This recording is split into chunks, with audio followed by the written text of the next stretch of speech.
Hannibal's march became legendary because he did not enter Italy by the easy way. He moved toward the one barrier Rome trusted most, the Alps. By forcing an army across that mountain wall, he turned terrain into surprise. This was not a simple movement from west to east. The route passed through river corridors, tribal zones, mountain valleys, exposed slopes, and high cold passes. Every stage narrowed Hannibal's choices. The Alps were more than a physical obstacle. They shaped Roman expectations about where danger would come from. Hannibal's achievement was not only crossing mountains, but breaking Rome's geographic assumptions. The first built-in feature was the Alpine arc. North of Italy, the mountains form a long defensive rim. For ancient Rome, this rim made northern invasion look difficult, slow, and unlikely. The second feature was limited passage. The Alps were not completely closed, but movement could only pass through selected valleys and high routes. That meant geography controlled the options before any army made a decision. The third feature was vertical pressure. Altitude, snow, cliffs, and broken paths could weaken soldiers, animals, and supplies. In this landscape, the march itself became a form of combat. The fourth feature was funnel terrain. Valleys pushed movement into narrow lines where ambushes, delays, and supply problems became more dangerous. The mountains did not just slow armies, they compressed them. The fifth feature was the reward beyond the wall. South of the Alps lay the Po Valley, broad, fertile, and strategically valuable. If Hannibal could survive the crossing, he could appear in Italy where Rome least wanted him. Hannibal's route can be divided into 4 geographic sectors. The first sector was the starting world of Iberia and the western Mediterranean. The second was the approach through southern Gaul and river corridors. The third was the high Alpine crossing, where terrain became the main enemy. The fourth was the descent into the Po Valley, where the crossing became a strategic shock. Some mountain crossings begin before the highest peaks appear. Hannibal's Alpine challenge started where open approach routes narrowed into the Western Alps. This was not yet the highest part of the Alps, but it was where the army's freedom began to disappear as broad movement turned into narrow mountain approach routes. The first pressure came from compression.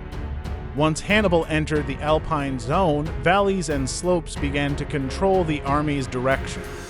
The route was no longer chosen freely, it was shaped by terrain. The starting sector's role was to pull Hannibal's army into the Alpine system.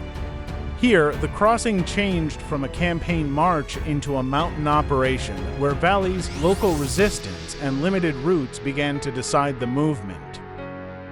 Some mountain routes become dangerous not at the summit but inside the valleys.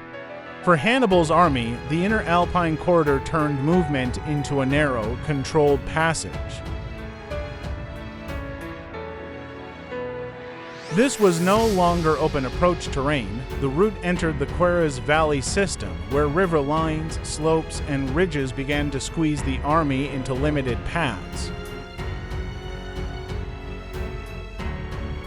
The key pressure here was confinement. Soldiers, horses, baggage, and elephants could not spread out freely. The valley forced the army into a long, vulnerable line. The inner valley sector's role was to push Hannibal deeper into the Alpine trap. Before the highest pass, the terrain had already slowed movement, stretched supplies, and made every step more exposed. The army was being funneled toward the high crossing. Some decisive routes reach the point where movement itself becomes the main struggle.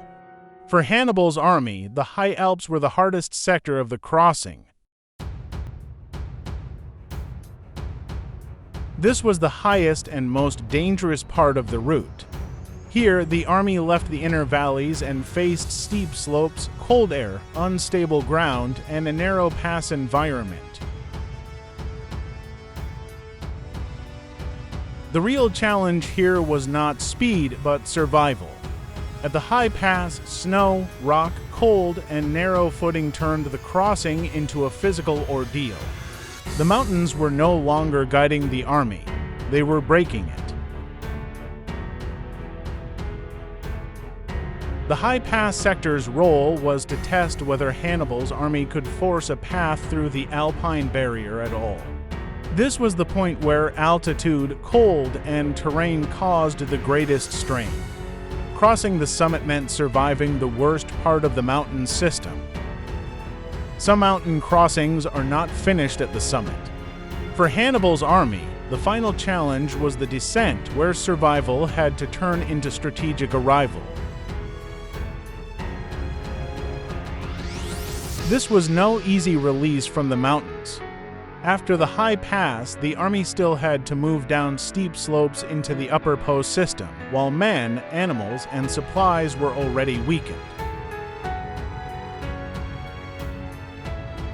The key change here was transition. The harsh pass zone began to give way to valley routes, but the descent remained dangerous and slow. Only by surviving this sector could Hannibal turn a mountain crossing into an invasion. The Italian descent sector's role was to deliver Hannibal out of the Alpine barrier and into the edge of the Po Valley. Here, the crossing stopped being only an ordeal of terrain and became a strategic shock. Rome now faced an enemy arriving from beyond the mountain shield. Hannibal's Alpine crossing mattered because it changed the meaning of the Alps. What looked like a barrier became a route. What Rome expected to protect Italy became the path of surprise. Across rivers, valleys, passes, and descents, Hannibal used geography not as a limit but as a weapon.